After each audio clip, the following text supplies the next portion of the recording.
Yes, today we announced a number of changes to the way consumer magazine data is reported, which will result in improvements in clarity and transparency for the industry as a whole.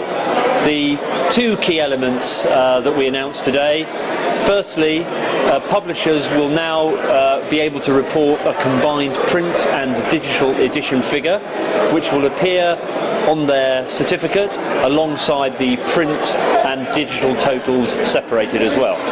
That's good news for publishers, but it's also good news for buyers and advertisers because they can clearly see how that total figure is made up.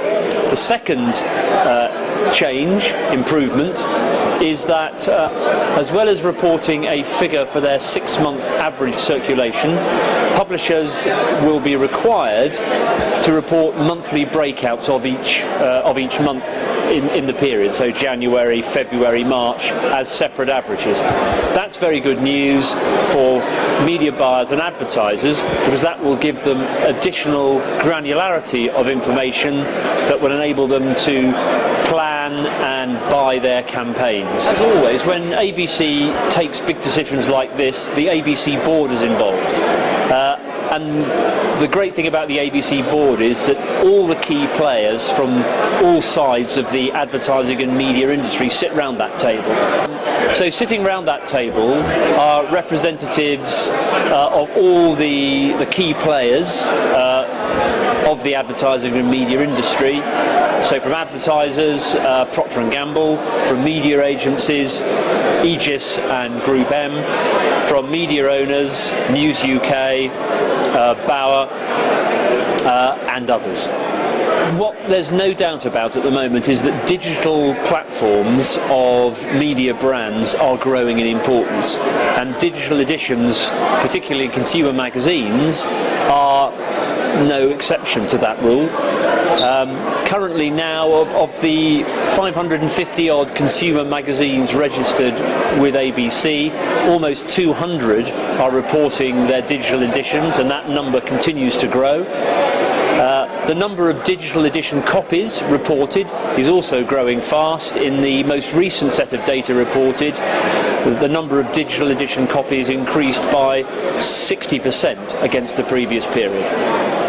I think ABC has responded rapidly to the changes in the media market that digital media have brought about. We have recently introduced a whole new category of digital publications that allows publishers to report tablet editions. We've developed new metrics for that called active views.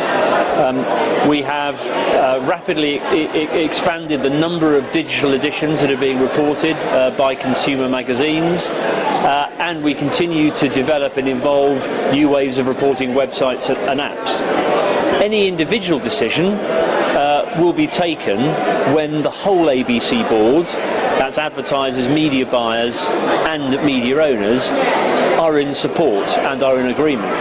And that means when that decision comes to be implemented, it has the full support of all sides of the industry, which really makes a difference when it comes to the credibility and to the speed at which these changes can be implemented.